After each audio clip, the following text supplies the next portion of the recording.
ಇಂದಿನ ವಿಧಾನಸಭಾ ಕಲಾಪ ದೊಡ್ಡ ಸದ್ದುಗದ್ದಲಕ್ಕೆ ಬಲಿಯಾಯಿತು. ಬೆಳಗ್ಗೆ ಅಂಬೇಡ್ಕರ್ ವಿಚಾರದ ಬಗ್ಗೆ ಗದ್ದಲ ಆದರೆ ಸಂಜೆ ಆರ್ಎಸ್ಎಸ್ ವಿರುದ್ಧ ಸಿಎಂ ಕೊಟ್ಟ ಸ್ಟೇಟ್ಮೆಂಟ್ ಗದ್ದಲಕ್ಕೆ ಕಾರಣ ಆಯಿತು. ಸಮಾಜದಲ್ಲಿ ದ್ವೇಷ ಬಿತ್ತುವವರೇ ಆರ್ಎಸ್ಎಸ್ನವರು ಅಂತ ಸಿಎಂ ಆರೋಪಿಸಿದರು. ಈ ವೇಳೆ ಸಿಎಂ ಮಾತಿಗೆ ಸದನದಲ್ಲಿ ದೊಡ್ಡ ಕೋಲಾಹಲವೇ ನಡೆದು ಹೋಯಿತು. ಈ ಮಧ್ಯದಲ್ಲಿ ಪರಸ್ಪರ ಪಕ್ಷದ ನಾಯಕರು ಚೀನಾ ಏಜೆಂಟ್ರು ಮತ್ತು ಪಾಕಿಸ್ತಾನದ ಏಜೆಂಟ್ರು ಅಂತೇಳಿ ಪರಸ್ಪರ ಬೈದಾಡಿಕೊಂಡಿದ್ದಾರೆ. ಅದರ ಒಂದು ವರದಿ ನಿಮ್ಮ ಮುಂದೆ.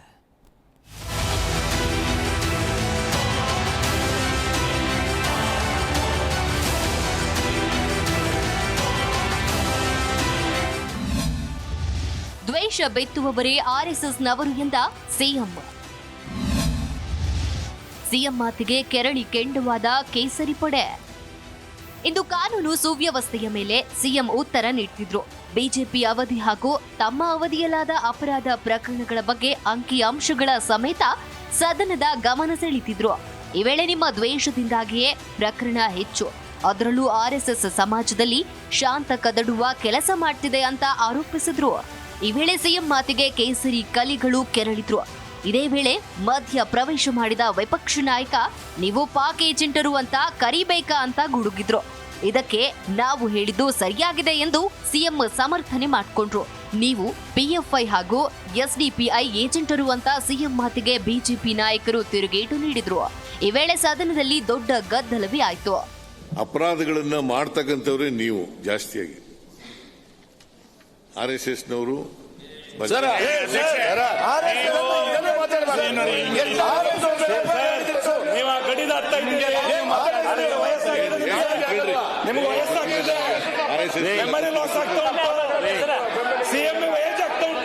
ಇನ್ನು ಮಧ್ಯ ಪ್ರವೇಶ ಮಾಡಿದ ಖರ್ಗೆ ಆರ್ಎಸ್ಎಸ್ ಅಂತ ಹೇಳ್ತೀರಾ? ನಿಮ್ಮ ಮಕ್ಕಳು ಯಾರು ಶಾಖೆಗಳಿಗೆ ಹೋಗ್ತಾರೆ?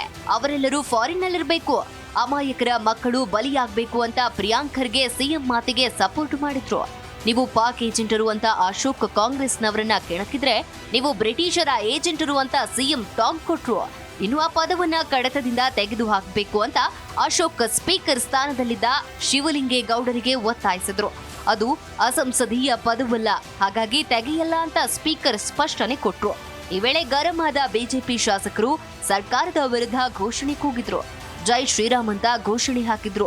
ಆದ್ರೂ ನಾವು ಎಲ್ಲದಕ್ಕೂ ರೆಡಿಯಾಗಿಯೇ ಬಂದಿದ್ದೇವೆ, ಆರ್ಎಸ್ಎಸ್ ಎದುರಿಸೋಕೆ ಸಿದ್ಧ ಅಂತ ಸಿಎಂ ಸಮರ್ಥನೆ ಮಾಡಿಕೊಂಡ್ರು. ಇನ್ನು ಸದನದಲ್ಲಿ ಜೋರು ಸದ್ದು ಗದ್ದಲವಾಗಿ ಕಲಾಪವನ್ನ 10 ನಿಮಿಷ ಮುಂದೂಡಬೇಕಾಯಿತು. ಕಳೆದ 2 ವಾರಗಳಿಂದ ಸದನ ಬಹಳ ಶಾಂತವಾಗಿ ನಡೀತಾ ಇದೆ.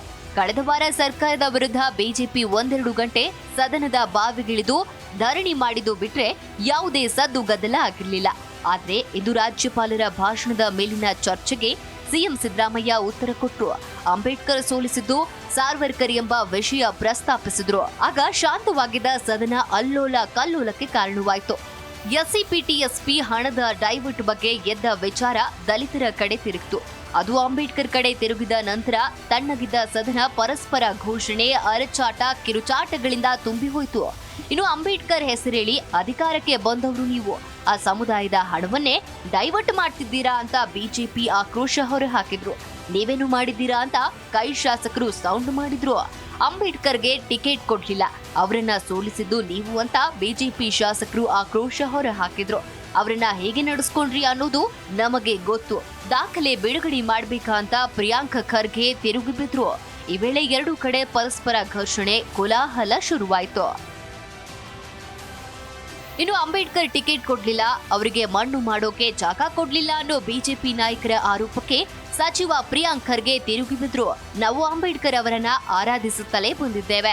ಅಂಬೇಡ್ಕರ್ ವಿರೋಧಿಗಳು ನೀವು, ಸಂವಿಧಾನ ಬದಲಾಯಿಸೋಕೆ ಹೊರಟವರು ನೀವು. ಅಂಬೇಡ್ಕರ್ಗೆ ಹೇಗೆ ಅವಮಾನ ಮಾಡಿದ್ರಿ ಅನ್ನೋದನ್ನ ಅವರೇ ಪತ್ರ ಬರೆದಿದ್ರು. ಅದು ಎಲ್ಲಿಯೂ ರಿಲೀಸ್ ಆಗಿಲ್ಲ, ಅದನ್ನ ಬಿಡುಗಡೆ ಮಾಡ್ಲಾ ಅಂತ ಸವಾಲೆಸೆದ್ರು. ಪ್ರಿಯಾಂಕ್ ಖರ್ಗೆ ಮಾತಿಗೆ ಬಿಜೆಪಿ ಶಾಸಕರು ತಿರುಗಿ ಬಿದ್ರು.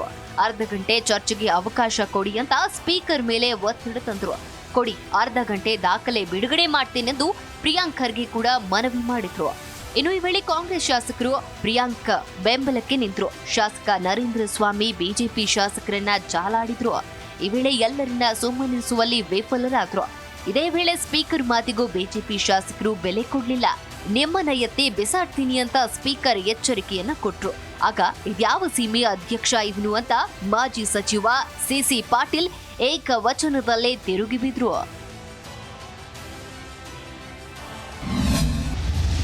ಕರಿಮಣಿ ಮಾಲೀಕ ಯಾರು ಎಂಬ ವಿಷಯ ಪ್ರಸ್ತಾಪ. ಬಿಜೆಪಿ ಶಾಸಕರ ಆರೋಪಕ್ಕೆ ಸಿಎಂ ಚಾಟಿ. ಇನ್ನು ಕಳೆದ ಕಲಾಪದಲ್ಲಿ ಪ್ರಸ್ತಾಪವಾಗಿದ್ದ ಕರಿಮಣಿ ಮಾಲೀಕ ಯಾರು ಎಂಬ ವಿಷಯ ಇಂದು ಮತ್ತೆ ಪ್ರಸ್ತಾಪವಾಯಿತು. ರಾಜ್ಯಪಾಲರ ಭಾಷಣದ ಮೇಲೆ ಉತ್ತರ ನೀಡುತ್ತಿದ್ದ ಸಿಎಂ ಕರಿಮಣಿ ಮಾಲೀಕ ಯಾರು ಅಂತ ಅಶೋಕ್ ಹಾಗೂ ಸುನಿಲ್ ಕುಮಾರ್ ಕೇಳ್ತಿದ್ರು. ನಾನು ಅವರಿಬ್ಬರಿಂದ ಇಂಥ ಮಾತು ನಿರೀಕ್ಷಿಸಿರ್ಲಿಲ್ಲ. ಇದು ಅಭಿರುಚಿ ಹೀನವಾದ ಮಾತುಗಳು ಅಂತ ಕಿಡಿಕಾರಿದ್ರು. ಈ ವೇಳೆ ನಾವಲ್ಲ ಸರ್, ನಿಮ್ಮ ಸಚಿವರು ಶಾಸಕರೇ ಸಿಎಂ ಬದಲಾವಣೆಯಾಗ್ತಾರೆ ಅಂತ ಹೇಳ್ತಿದ್ದಾರೆ. ಡಿಕೆಶಿ ಕೂಡ ಸಿದ್ದರಾಮಯ್ಯ ಬಜೆಟ್ ಮಂಡಿಸ್ತಾರಾ ಅಂದ್ರೆ ಕಾಂಗ್ರೆಸ್ ಸರ್ಕಾರ ಮಂಡಿಸುತ್ತೆ ಅಂದಿದ್ರು. ಅದಕ್ಕೆ ನಾವು ಕೇಳಿದ್ದು ಎಂದು ಸಮರ್ಥನೆ ಮಾಡಿಕೊಂಡ್ರು. ನನ್ನ ಬಗ್ಗೆ ಹೇಳ್ತಿರಲ್ಲ, ನಿಮ್ಮ ಪಾರ್ಟಿಯಲ್ಲಿ ಭಿನ್ನಾಭಿಪ್ರಾಯಗಳಿಲ್ವೇ? ಯತ್ನಾಳ್ ಮತ್ತು ವಿಜಯೇಂದ್ರ ಏನೆಲ್ಲ ಮಾತನಾಡ್ತಾರೆ ಅಂತ ಸಿಎಂ ಕುಟುಕಿದ್ರು. ನಿಮ್ಮ ಭಿನ್ನಾಭಿಪ್ರಾಯ ಎಲ್ಲರಿಗೂ ಗೊತ್ತಿದೆ, ಅದನ್ನು ನಾವು ಹೇಳಲ್ಲ ಅಂತ ಲೇವಡಿ ಮಾಡಿದ್ರು. ಯತ್ನಾಳ್ ಬರೀ ಸುಳ್ಳು ಹೇಳ್ತಾರೆ, ಅವರು ಕೇಂದ್ರದಲ್ಲಿ ಮಂತ್ರಿಯಾದವರು, ಮುಂದೆ ಮುಖ್ಯಮಂತ್ರಿ ಆಗುವವರು ಅಂತ ಕಾಲೆಳೆದ್ರು. ನಾನೇನು ಸಿಎಂ ಆಗ್ಬಾರ್ದು ಅಂತ ಇದೆಯಾ ಅಂತ ಸಿಎಂ ಯತ್ನಾಳರ ಕಾಲನ್ನ ಕೂಡ ಹೇಳಿದ್ರು. ನಾನು ಕಳೆದ ಅಧಿವೇಶನದಲ್ಲೂ ಕೇಳಿದ್ದೀನಿ. ನಾನು ಡಿ ಕೆ ಶಿವಕುಮಾರ್ ಅವರು ಕೂತಿದ್ರು, ಮುಂದಿನ ಬಡ್ಜೆಟ್ ಸಿದ್ದರಾಮಯ್ಯ ಅವರು ಮಂಡಿಸ್ತಾರ ಅಂತ. ಇಲ್ಲ, ಕಾಂಗ್ರೆಸ್ ಅವರು ಮಂಡಿಸ್ತಾರೆ ಅಂತ. ಅಲ್ಲೂ ಕ್ವಶನ್ ಮಾರ್ಕ್ ಇಡ್ತಾರೆ. ಎಲ್ಲ ಕಡೆ ಕ್ವಶನ್ ಮಾರ್ಕ್ಗಳೇ ಜಾಸ್ತಿ ಆಗಿದೆ. ಆ ಕ್ವಶನ್ ಮಾರ್ಕ್ಗಳು ಜಾಸ್ತಿ ಆಗಿರೋದಕ್ಕೆ ನಾವು ಪ್ರಸ್ತಾಪ ಮಾಡಿರೋದು. ಇದು ಅಭಿರುಚಿ ಪ್ರಶ್ನೆ ಅಲ್ಲ, ರಾಜ್ಯದ ಹಿತದೃಷ್ಟಿಯಿಂದ ನಾವು ಮಾತಾಡಿದ್ದು. ರಾಜ್ಯಕ್ಕೆ ಒಬ್ಬ ಹಕ್ಕುದಾರ ಬೇಕು, ರಾಜ್ಯದಲ್ಲಿ ಪರ್ಮನೆಂಟ್ ಮುಖ್ಯಮಂತ್ರಿ ಇರಬೇಕು. ಪರ್ಮನೆಂಟ್ ಮುಖ್ಯಮಂತ್ರಿ ಎಲ್ಲ ಅಧಿಕಾರಿಗಳು ಕೆಲಸ ಮಾಡ್ತಾರೆ, MLA ಕೆಲಸ ಮಾಡ್ತಾರೆ ಅನ್ನೋ ದೃಷ್ಟಿಯಿಂದ ನಾವು ಹೇಳಿದ್ದು.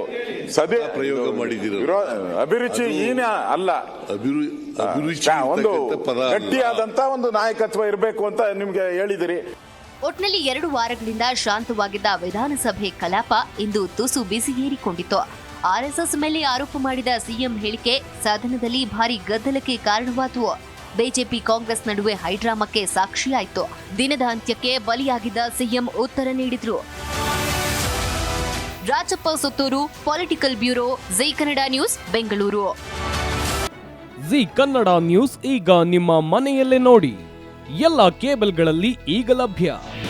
ನಿಮ್ಮ ನೆಚ್ಚಿನ ಜಿ ಕನ್ನಡ ನ್ಯೂಸ್ ಈಗ ಸನ್ ಡೈರೆಕ್ಟ್ ನಲ್ಲಿ number 292, Tata play number 1664, Jio TV number 1334, NXT digital number 30, in cable number 30, city networks 51, U digital number 162, GTPL number 17, Rockline telecommunications number 42, Shri Basaveshwara cable number 168, rural cable network 60, Vinayaka digital 57, Abhishek cable 821, city channel 53, Siddeshwara cable network 57, V4 digital Infotech 628, Surya digital networks 53, Gajanan digital number 836, Malnad Infotech private limited number 56, Metrocast number 830, victory digital number 167ರಲ್ಲಿ ನೋಡಿ ಆನಂದಿಸಿ.